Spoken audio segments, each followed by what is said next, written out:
Tina Michael for PIT 502, Co-Designing the Future, with one of our design gurus. I introduce to you Director Nicole Stephensen of Ground Up Consulting. Welcome, Nicole. Thank you, Katina. It's lovely to be with you.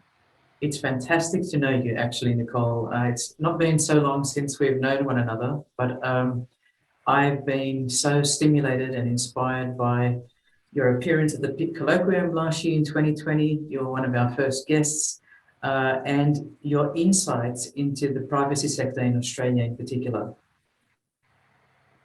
I found when I first met you, Katina, that I felt like I was speaking to a kindred spirit. And I know that that sounds a little bit hokey, but the reality is there are just sometimes people that you meet along your path, whether it's in your career or in your life generally, where you get what each other has to say. You might not always agree all the time, but you can speak to each other in a way that really resonates. And that's my feeling whenever I engage with you, when I engage with your amazing students.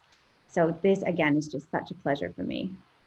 And for us, our public interest technology students are in some of them in their final 2 semesters, short remote asynchronous sessions. And I know they will find this particular interview intriguing from the privacy by design perspective and a lot of other perspectives from your work experience and employment over the last number of decades in this space, both in Canada and in Australia. But I feel so fortunate. I constantly learn from you and also your approach. You're one of the best presenters I've heard, and you're also one of the best prepared presenters in materials. And I find that staggering every time, the precision of your material and your resources. So that's an example to me. Sometimes we can get rather sloppy in academia, take another talk as just another talk and keep going. But I really admire your precision, your pace, your articulation through just this presentation. So we've got students this coming week pitching their presentation, and I'm going to go back to the PIT Colloquium and show them your presentation and say, this is a stellar example of how to present and convey your message. Wow, I'm really honored. Thank you. I think having a really good set of PowerPoint slides is cool. I don't think you always need to have a slide deck, but if you're going to, I definitely agree that you should put in the effort to make it something that's memorable. And so that's just a little tip, right, for anybody who's going to be presenting on something that matters to them. But that's the other thing. I think if a topic really matters to you, you do want to take the time to convey it in a way that can be understood in a multitude of ways. A number of people are visual learners. They don't learn by listening to me talk. So I want them to be able to see what I have to say in a way that's structured and understandable for them. So that's probably why I put so much effort into PowerPoints, because it shows my care factor for being able to communicate that message to the widest possible audience. And there's that word care. You have articulated exactly what PIT is about, public interest technology, and we'll get to that a bit later. But I notice fantastic graphics. I notice well-researched presentations with sources. It's almost scripted, but it's not. I don't know how you do that. But you have rehearsed your presentations a number of times. That's 20 the topic talking about the same topic. And you just kind of find your cadence.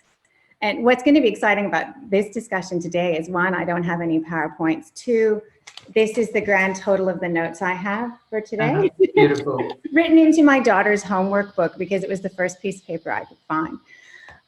But also I think what's exciting is that we're going to be having an actual chat about a topic that matters a great deal to both of us. So as opposed to just getting the knowledge and the information from me, I'm hoping also that anyone who watches this interview later will also pick up on the passion and perhaps might find their way into my industry once they've completed their studies and they're moving into their various career paths.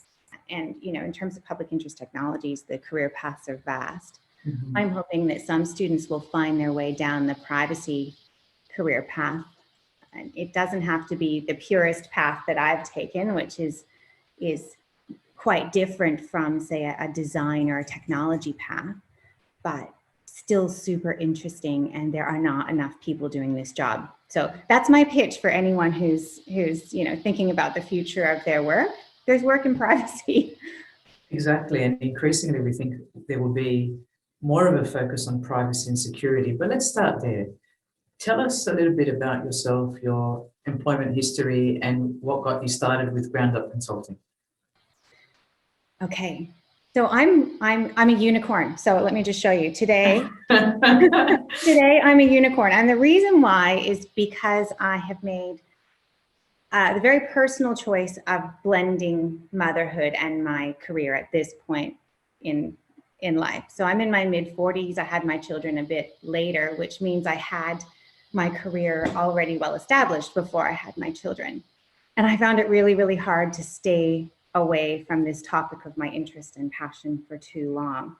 So I have been, buried deep in two jobs, right? My career and my career at home, raising two children and making sure that they have the best start in life.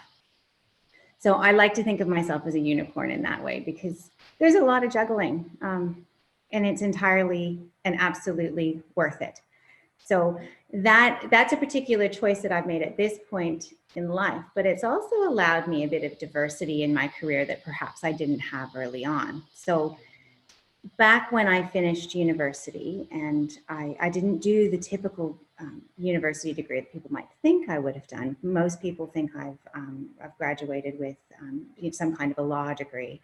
I'm actually truly a public policy professional. So I'm a political science graduate from the University of Victoria in Canada. And I had the good fortune of being taught there by Professor Colin Bennett, who is one of the wisest humans that I know of in the privacy sphere, was and still is. And that kicked me off on this particular journey. Following my graduation from political science, I moved directly into my privacy career. So unlike a lot of people who spend time working out what they want to do and trying a number of different jobs, or maybe trying a number of different degrees on for size, because you don't really get anywhere with a generalist arts degree. I took an internship with a privacy commissioner in Canada, and I loved the work so much that I have stayed in this field ever since. And I've had the good fortune of coming across some of the people that were and are my mentors to this day. There's a lovely woman named Dr. Ann Kavukian, who coined the term privacy by design at the time I was graduating from university. So that's a long time ago. And that topic is still so relevant today, perhaps even more so than ever. Similarly, I had the good fortune of meeting a man by the name of Malcolm Crompton. And Malcolm Crompton is a former federal privacy commissioner from our home country here in Australia.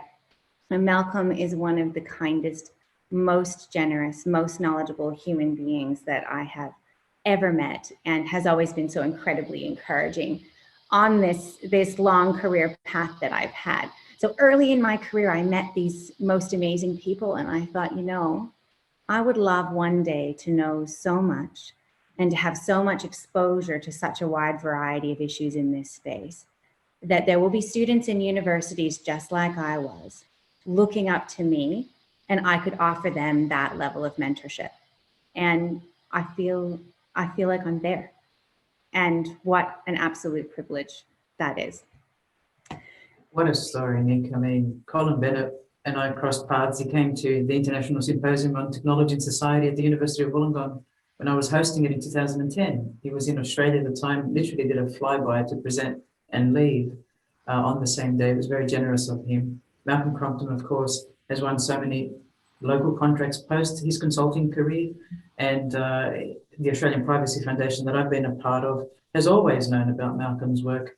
And of course, Anne Kavukian, a dear friend and the former Privacy Commissioner of Ontario, with her coining of privacy by design. And we're one removed, Nick. It was just like unbelievable not to have known of you, given your emphasis and your own contribution to the privacy sector, both in Canada and Australia. But when I was young, and think back to when we were in our degrees, I think we're sort of similarly in age, similar in age. But I never thought you could become a privacy commissioner. I never thought, even though I was in the computing field, I thought like, how do you get into government, or how, what's this stuff on privacy? I was looking at a lot of, I was very interested in privacy, particularly data matching, but I just used to think who's that job for? Oh, it'll go to lawyers, or it'll go, like, how did you say to yourself, that's it, I qualified to get the internship, I know I've got the skill set, but what are the skill sets that have allowed you to stay in this space for this longevity? Well, look, I think early on it was pure interest in the Mhm. topic. So again, for your students who are moving out into the workforce and maybe looking at this space, having a keen interest in a topic is so much more important than being an expert in it. Wanting to learn more all the time, just voraciously bringing that knowledge into yourself is so much more important at that stage. The thing that I had the opportunity to work on really early was to create a checklist or a pro forma for how to conduct a privacy impact assessment. And Mhm. the idea of a privacy impact assessment was a brand new thing. And it was this idea that, okay, we have privacy laws, and many of them were new, fairly fledgling laws at that time, so 20 odd years ago. And it was about how do we engage governments, state, in that case, provincial governments, state, provincial governments, national governments, maybe even local governments, Mhm. in the topic of privacy, and how do we get them to embed it as part of their day-to-day business. So that was the question I was asked to try to answer. And with my limited experience in government at the time, I thought, well, they might appreciate another checklist. And really, governments do. Oftentimes, it's easy to be able to say, okay, we've gone through an exercise, we've ticked particular boxes. Where we can't tick a box, we've asked questions. So, look, it was a good place to start in terms of unpacking what privacy might mean to a government organization. But it was just the first thing. It kept begging more and more questions, right? Mhm. It immediately for me begged the question, well, should we be asking people to tick compliance boxes, or should we be asking people to actually think about privacy? Should we be trying to acculturate privacy, make them care about it? Isn't that the goal, as opposed to just having individuals go through some kind of a pro forma checklist every time they want to onboard a new project or a technology? Or once a year when they want to make sure that if the privacy commissioner came knocking, that they could pass an audit. Passing an audit is actually not the point of having privacy laws at all. So it really, that very first project just made me think about more and more and more that could be done. And I had the good fortune of working for two privacy regulators while I was in Canada, as well as rolling out some health privacy legislation. And this Wow. was before I moved here to Australia, where again, I just found my feet in the privacy space, first working for a Department of Health, and then having the good fortune of working for both an ombudsman and another privacy regulator. So that regulatory push, that how do we make people care about privacy push, was a very big part of my early career. I think that's what kept me so interested, to be honest, Katina, because I always was having to learn in order to impart new knowledge and in order to create additional care factor. It's very hard. And you know this. It's just like if you read the same book 5 times, you're no longer interested in it. And then you start skipping chapters and you only go to your favorite bits. Mhm. So that's important not to happen in the context of privacy law, because privacy laws, it's not just about the law, right? It's about meeting community expectations as you're going through your business, as in this case with government organizations. But now my work tends to focus more on your startups, industries, smart cities. Mhm. So now I'm starting to see that real interaction between business and the community, not just government and the community. And can I say the same rules apply? So it has been incredibly interesting at every iteration of my career, no matter where I've been working, no matter at what level of influence I've operated at, the the importance of having passion and creativity and constantly striving for better, even if it's only in this one tiny lane, is so very important, because this lane intersects with all sorts of other tiny lanes. And that's what makes that, the totality of our experience as a community when we're engaging with industry and government and each other. That's just so beautiful. Gives us great insight into the various sectors you've been working within and how that's changed over time. Tell us about how, as a director of a small business, learning occurs and innovation occurs in your own practice. Is it about those first initial exposures that you had in defining what a privacy impact assessment was? You noted a checklist, and then we sort of move on and develop that notion beyond the checklist, beyond compliance, beyond audit and regulation, towards community awareness raising exercises. What's happened to you as a researcher practitioner? Because you're not just a practitioner. I know you very well. You research we say in Australia, the cows come home. And they literally do, if we're living on a dairy farm. But the question is, how has your practice and your exposure to research approaches and then your own innovation in practice changed over the last 20 years or so?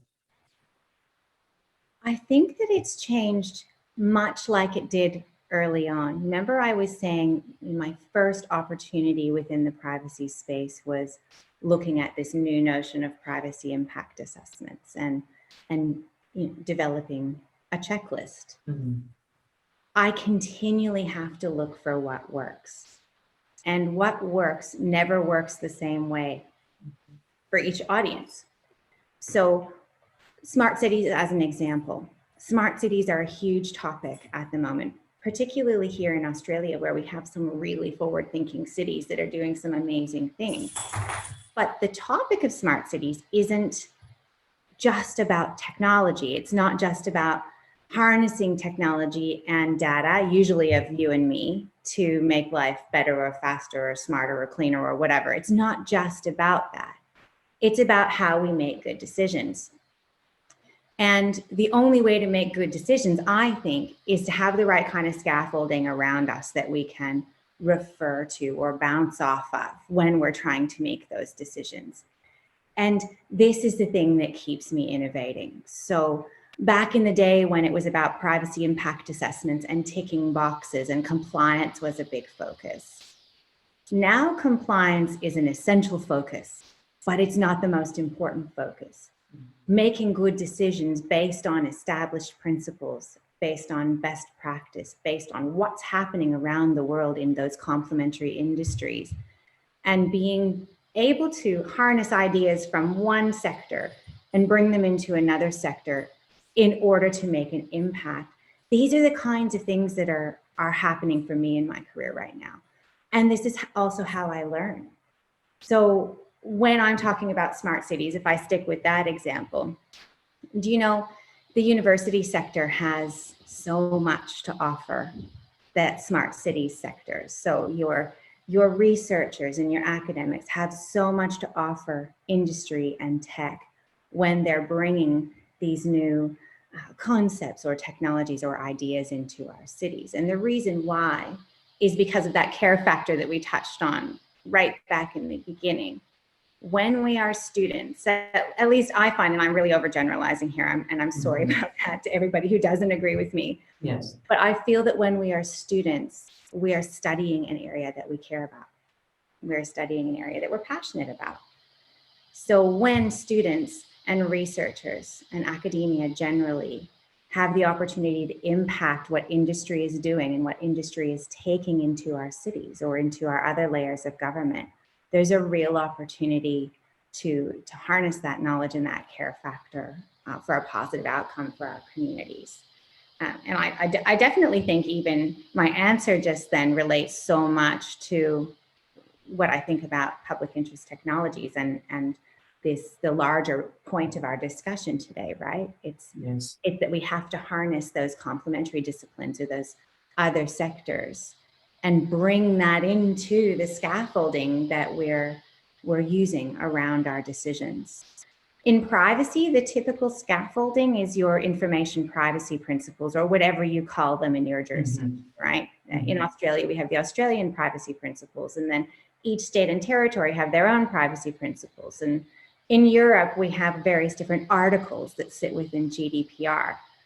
The point there is that those principles are truly, they're set up so that you make a decision in an ordered way. You can't climb up or down the scaffolding without encountering particular barriers or things you must think about before taking your next step. It's the same in privacy. What's great about being part of building cities and building smart cities is it's not just about privacy. So you've got your privacy scaffolding, but you've also got your cybersecurity scaffolding, and you've got your ethical decision-making scaffolding, and you've got your ethics in AI scaffolding, and you've got all of that all put together, and it makes for one really interesting ride. A lot of what you're saying has been echoed by Dr. Robert Abbas recently in other interviews we've done, and I think she's used the word scaffolding too. And then there's the wonderful work of Professor Jeremy Pitt from Imperial College London, who looks at this bigger layer called democracy by design, and then there are all these components where there's collective action and collective awareness towards data-driven innovation done in the right way with privacy and security and all those different scaffolds there, all the alignments with the principles and then proving in the operationalization. So you're talking our language, Nicole Stephensen. It's just lovely to hear you. And something that I tell our pitch students as they're coming in, as they're making inquiries for the course, is that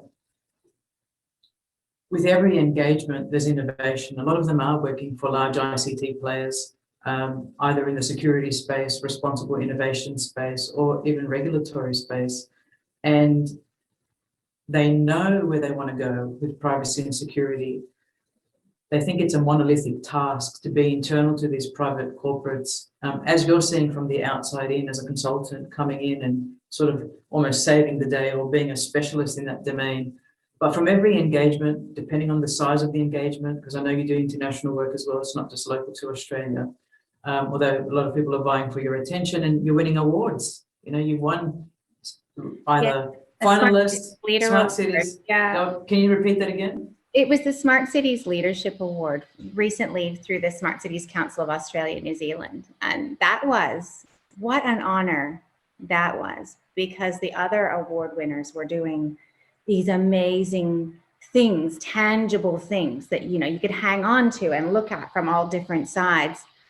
And obviously they're award winning.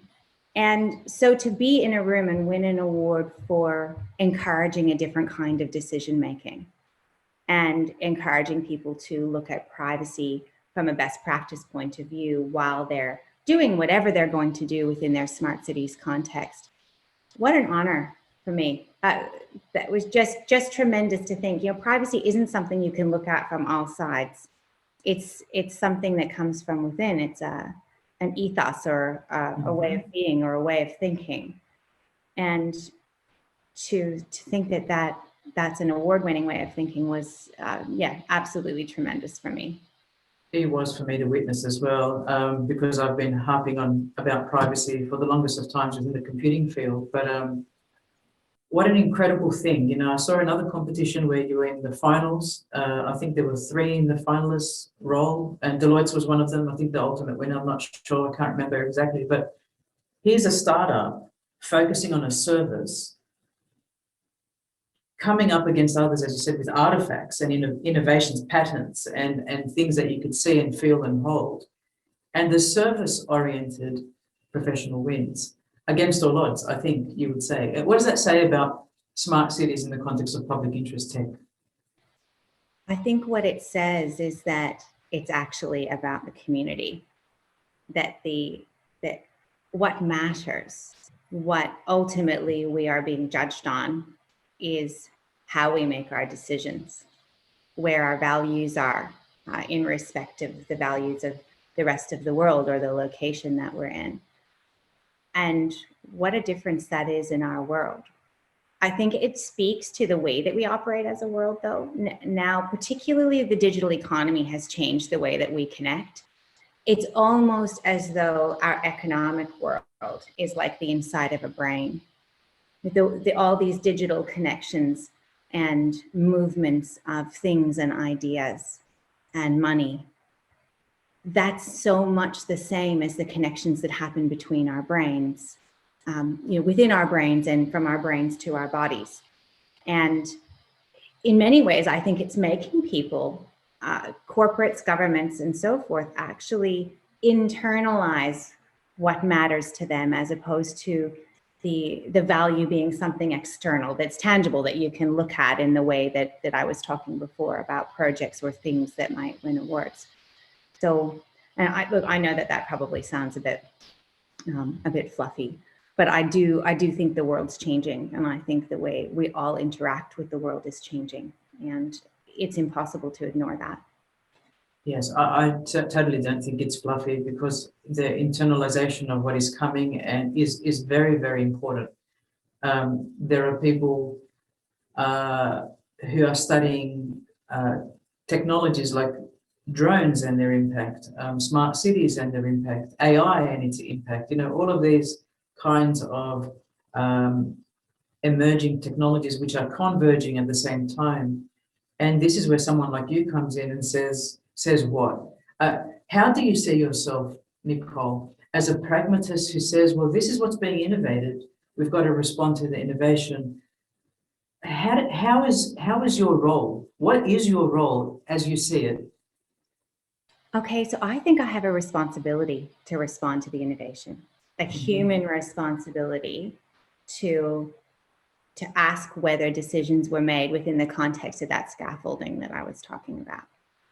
I think oftentimes, particularly now, the pace of innovation, the fourth industrial revolution, often it's called, is that regulation, which is where we usually place our scaffolding reference, is lagging so far behind innovation. And of course it is, because we expect our regulators to do their job. We want them to do their research, make sure that whatever the regulation looks like, that it will stand the test of time and be fair and pragmatic and all of those various things that we require of our regulators. That takes time, but innovation's not taking time.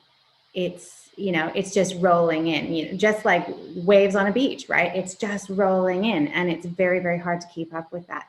So I feel that I have a responsibility, and particularly in the role that I am now, I have the ability. So where before I was sitting in the public sector, whether it was in a regulatory space or with respect to a particular government department, or even when I was working for a large corporate like Deloitte, in those places, you're confined to the work program at hand, or to, there are various other constraints, whether they're government constraints or corporate constraints. I sit outside that now. So I have not just that same responsibility, but I have the ability to get in and start asking the questions, sometimes before others ask the questions. It's a mammoth thing, but also really important. And at this point in my career, I feel that I'm able to do that, to give effect to my responsibility in a more frank and fearless way than I might have 10 years ago, because I see clearly how much there is to lose if we don't. Yeah. Are you finding that the startups are calling you in earlier and earlier in that design and development process? Are you even looking at proof of concepts with them? Can you let us know about that? Because our students are going through this process as designers. Yes, but what's really interesting is that before I even get to that, I'm being asked to check if they've got the structure or the bones in place to allow them to go through these proofs of concept safely. And that, I think, is wonderful. So a lot of the work that I do relates to something I call corporate privacy fitness. Wow. And it's the idea, there's so many, wow. really, but they're such bad hokey terms, right? But it says exactly what you want for it to do. As a company, in industry particularly, you want to make sure that your company is fit to develop the thing or to deploy the thing or to manage a service that relates to the thing. And you're not going to have that level of fitness if you don't have some basics in place. So often, and it's not just the window dressing, right? It's not just, do you have, particular, can I tick off particular policies and procedures? It's, what do those policies and procedures say? If I ask you to open the kimono tomorrow and show me what you've got, I want you to be able to say, here you are, but there's actually nothing to see here because we've done our homework. We know who the community is that we serve. We understand our role in terms of industry or public sector. We know how we manage data. We understand cybersecurity and its relevance or not to our work. These various different things are so super important in terms of privacy fitness. But most importantly, it's if people are working there with you. And there are not a lot of startups that are just one person. There are some, but what do they think? Is there a culture there that says, no matter what, we care about the personal data of the community that we serve? And because we care about it, we're going to make our decisions within that scaffolding. So yes, corporate privacy fitness is a large chunk of the work that I do at the moment. And it's gratifying. Because then when I come to doing a privacy impact assessment for them on a particular product or project or technology, or I'm doing that proof of concept privacy by design work, I already know that the stuff that has to be operating cleverly in the background is already there. So it's not something I have to worry about. Mm-hmm. Very early on, seconded to support that growth and that innovation. And I'm thinking a lot about terms that you just used and our feasibility study that comes at the end of sort of a proof of concept, where we go then to funders and seek funding for a bigger design, review and implementation and operation and deployment ultimately. But do you think privacy, beyond technical, economic and operational feasibility, do you think privacy should be in a feasibility study? What's changing about what you just said with regards to feasibility? A service is feasible. Well, almost nothing happens in the world today, given the global digital economy, that doesn't involve the personal information of somebody. Mm-hmm. Almost all the technologies, business models, interactions, modes of transport, media, all of it relates in some way to personal information, whether it's a lot of personal information or a little bit. Because of that, because there is information about the community, about you and me in some way involved, it has to be part of that feasibility study. I just don't think it can happen without it anymore. Even if you were simply to say, we have done a privacy threshold assessment and we have found that we don't collect, use, or disclose or store personal information. Rather, what we do is we ask for that information to be provided to us in aggregate or anonymized format.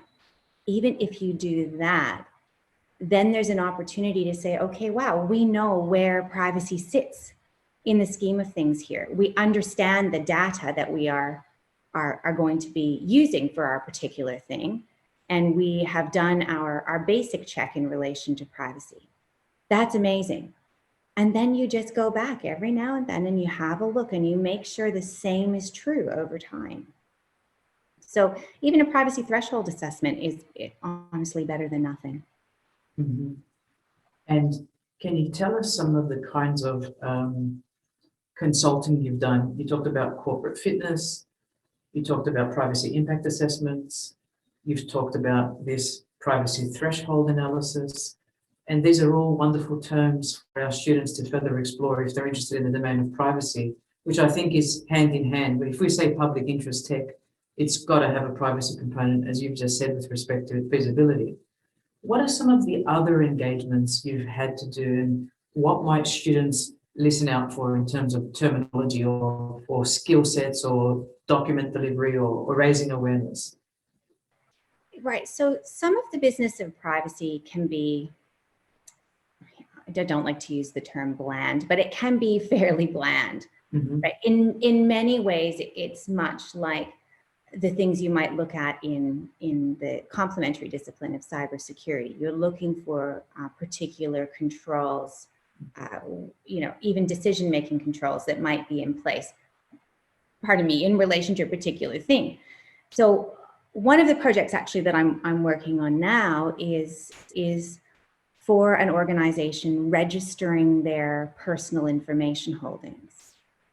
Now, that sounds really, really super boring, right? It's basically cataloging where all the personal information that they have gathered is held and cataloging how they gather that information, right? Do they gather it on a form? Do they gather it over the phone, through online chat, by email, over the front counter at a customer service desk? What are the various different ways that they ingest personal information?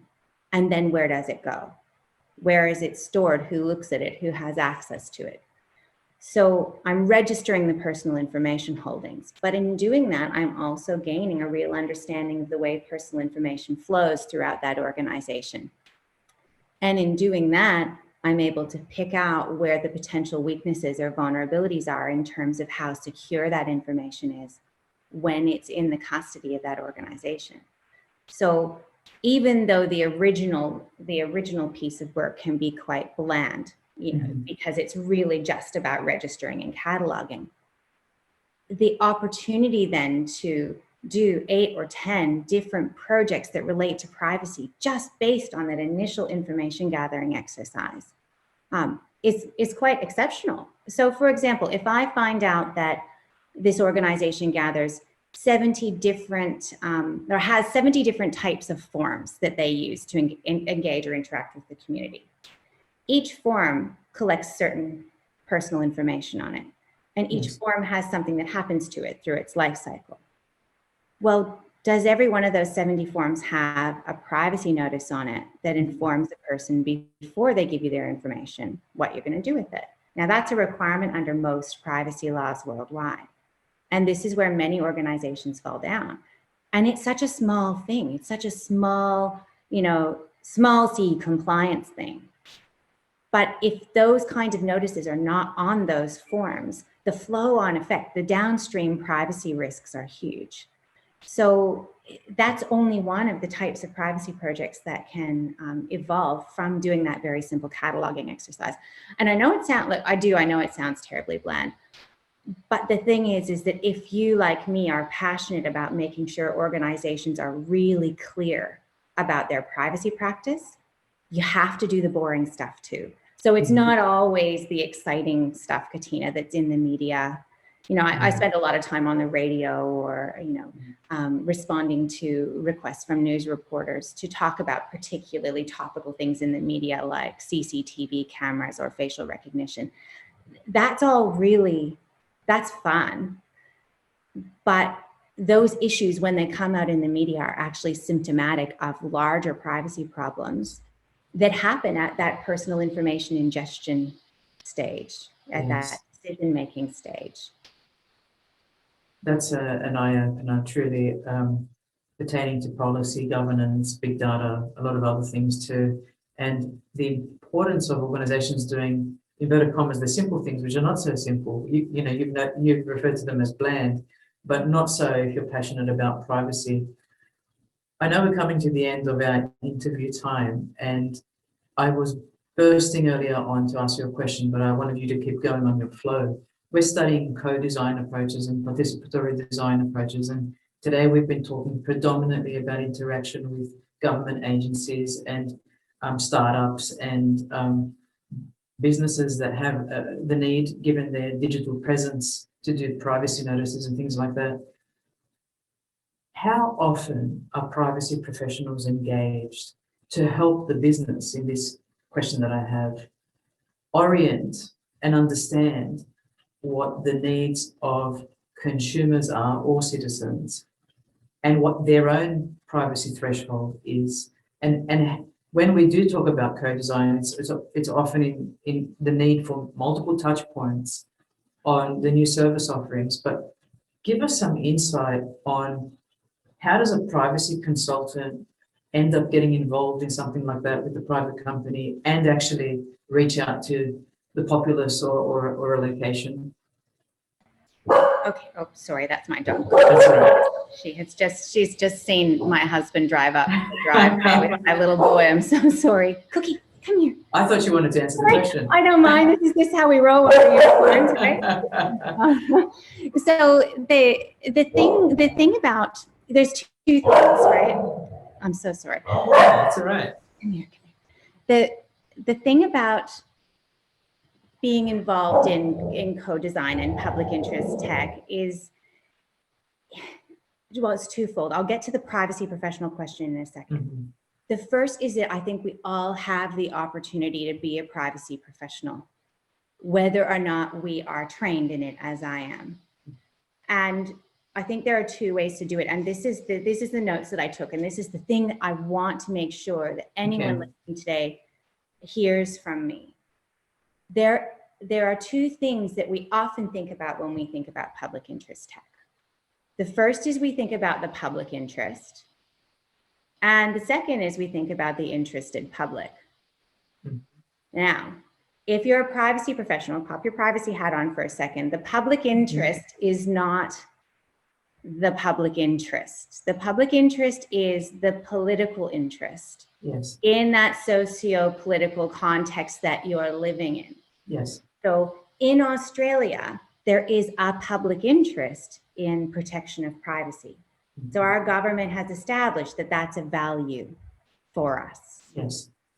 In other countries, in other places where we're not living in a democratic society, right? So where you might be socialist or communist or benevolent police state types of socio-political interactions, the public interest is going to be different, you know, as it's communicated by the government of the day.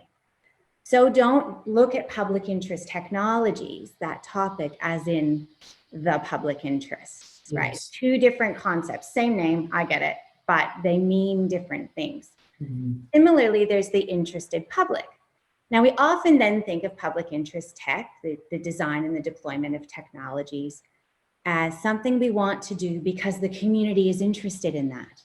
The public is interested in having, you know, great interactions via social media, or they might be interested in augmented reality, or they might be interested in various different technologies that serve them in some way.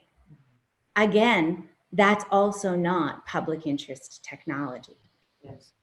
So, and with my privacy hat on, I see these two things as being really important to kind of push aside when we're talking about public interest technology, because it's not about that. It's about people. It's about the community that you serve. It's about taking these kind of aspects of the human condition and using those to inform and develop our technologies and roll them out. It's not just about the socio-political views of the day. It's not just about what the community is interested in. It's about carefully designing and deploying technologies and bringing in all those different aspects, you know, the academics, the research, the design, the security, the ethics, the morality, the various different scaffolds that you have to employ because you've got a statutory obligation to do so. It's about consultation with your community, all of those things all rolled into one, so that what you have is this almost like a holistic design and deployment and then devolution of a particular technology. It's much more cyclical, and it operates in many ways like the human body does, or the way the earth does. It's actually not about those other concepts that we hear about, being the public interest and an interested public. So that I really wanted to get across. And the reason why I think that's so important is because this is what organizations and governments get as part of the discussion when they engage a privacy professional. They get somebody thinking about these topics from that point of view. So look, the harnessing of these ideas and understanding that what we have as political concepts or social concepts are not always what should be involved in the developing and deploying of our technologies. That's what privacy professionals bring to you. They make you think differently. They ask you harder questions, but they also ask you to ask yourself harder questions. And I feel that that's my role. I feel that's my responsibility. And there's that link back to care again, care of oneself, care of others, care of your clients, care of the wider community, care of the context you're living in. And can I just say on that last point, Professor Gary Grossman of the School for the Future of Innovation in Society said just that. You know, this notion of public interest was usurped. And you know this as a political scientist. Gary was a sociologist studying this public interest movement, which was just a rhetoric that was just, you know, in waves of rhetoric taken by the political power in power at that time. And, you know, it was whatever they wanted it to be for their own ends. And so I think what you're talking about is highly important. We have been speaking now for about 45 minutes. I know our students are the richer. No one has offered this unique perspective that you have, Nicole Stephensen. Thank you for joining us, giving of your time in kind, freely, educating the next generation. And I hope somebody's listening today that will be inspired to go down your path and make a difference either within their organization or as they consult or within the government agency they belong to. So thank you so much for your precious time and insights. Oh, my absolute pleasure. And on the topic of anyone who's interested in entering into the privacy profession, I'm really okay with giving of my time to talk about that and to share some insights about where people might want to start, where they could begin those first tenuous steps into a particular career based on the skills that they have. So that's an open offer to any of your students, Katina, would be my absolute pleasure. Thank you for being so empowering. Bye for now. Bye. Thank you again.